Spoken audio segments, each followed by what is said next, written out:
नमस्कार दोस्तों, स्वागत है आपका हमारे इस वीडियो में। आज के इस वीडियो में जानेंगे साइकोलॉजी का पेपर नंबर 112 जो पेपर रहेगा फर्स्ट ग्रेड भर्ती परीक्षा 2020 इतिहास विषय का। और दोस्तों, अगर आप साइकोलॉजी के सभी पुराने पेपर के वीडियो एक जगह देखना चाहते हो तो इस चैनल पे प्लेलिस्ट बनाई हुई है जिसमें आज तक हुए सभी पेपर के वीडियो मिल जाएंगे।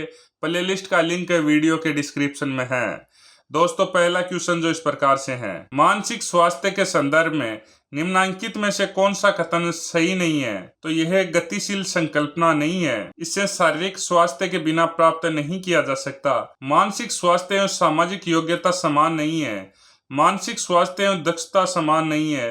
तो इसका सही आंसर ऑप्शन नंबर 1 रहेगा। निम्नलिखित में से कौन सी गतिविधि विद्यार्थियों को अंतःक्रिया के लिए अपेक्षाकृत अधिक स्वतंत्रता प्रदान करती है?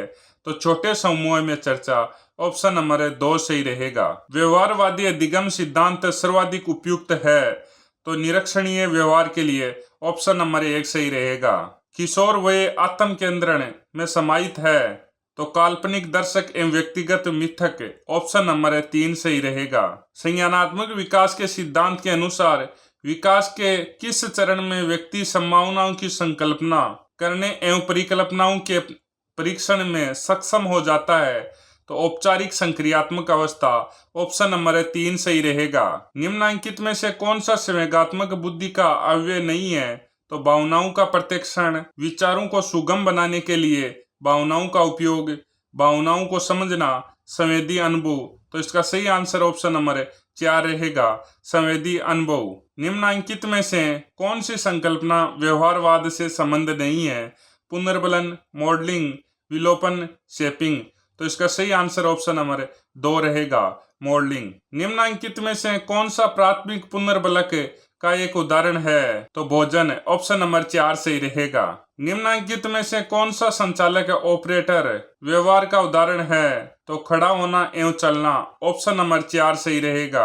अनुबंधित उद्दीपक, शास्त्रीय कंडीशन, पहले में दूसरा, तो सभी में दूसरा है।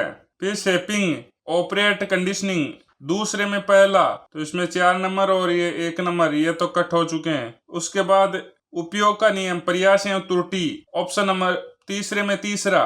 मॉडलिंग, ये निरीक्षणात्मक अधिगम। तो इस प्रकार से इसका सही आंसर ऑप्शन नंबर 3 रहेगा। स्किनर द्वारा दी गई पुनर्बलन की संकल्पना थॉर्नडाइक द्वारा दिए गए निम्नलिखित में से किस संकल्पना के समान है?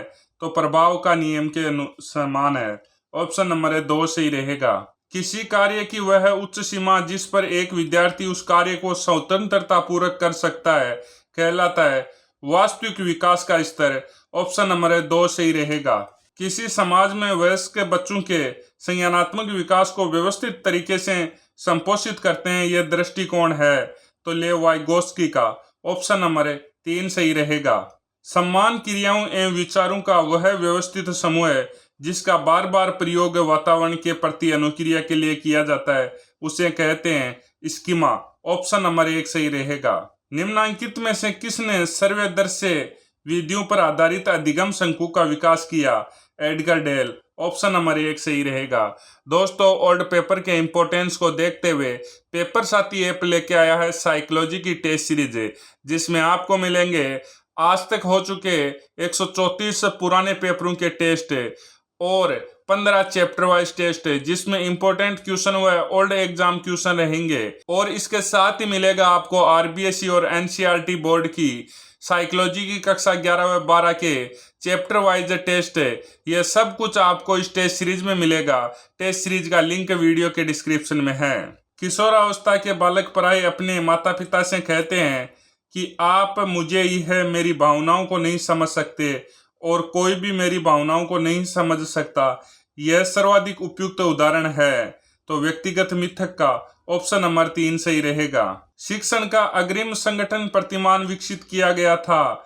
तो आशुबेल द्वारा, ऑप्शन नंबर 1 सही रहेगा। निम्नलिखित में से कौन सा इंफॉर्मेशन प्रोसेसिंग शिक्षण प्रतिमान का एक उदाहरण नहीं है? तो बुर्नर का संप्रत्य उपलब्धि प्रतिमान, जीन पियाजे का विकासात्मक प्रतिमान, सचमैन का पूछताछ प्रशिक्षण प्रतिमान, विलियम ग्लेजर का कक्षा सभा प्रतिमान, तो इसका सही आंसर ऑप्शन नंबर 4 रहेगा। अनुदेशन के प्रणाली उपागम के अनुसार अनुदेशनात्मक उद्देश्यों की संप्राप्ति उदाहरण है पर्दा का, ऑप्शन नंबर 2 सही रहेगा। अनुदेशन के प्रणाली उपागम के दृष्टिकोण से पाठ्यक्रम में अनुदेशनात्मक सामग्रियां है ये अदा का, ऑप्शन नंबर 1 सही रहेगा। मुख्य मुद्रा उदाहरण है तो अशाब्दिक संप्रेषण का, ऑप्शन नंबर 3 सही रहेगा। निम्नांकित में से कौन सा सहकारी अधिगम के संबंध में से नहीं है, तो इसका कोई मनोवैज्ञानिक लाभ नहीं है, तो ऑप्शन नंबर 3 सही रहेगा। कोहलबर्ग के नैतिक विकास के सिद्धांत के अनुसार किशोरावस्था का नैतिक विकास का स्तर अधिकांशतः लौकिक नैतिकता का होता है, ऑप्शन नंबर 2 सही रहेगा। एरिक्सन के अनुसार पहचान बनाम पहचान संभ्रांति प्राय देखी जाती है, तो किशोरावस्था में, ऑप्शन नंबर 3 सही रहेगा। निम्नांकित में से कौन सा कमजोर मानसिक स्वास्थ्य का लक्षण नहीं है, तो समायोजन की योग्यता, ऑप्शन नंबर 4 सही रहेगा। एक किशोर के बेहतर सामंजस्य के लिए प्रदान किए जाने वाली निर्देशन का पहला चरण है समस्त सूचनाएं एकत्रित करना, ऑप्शन नंबर 1 सही रहेगा।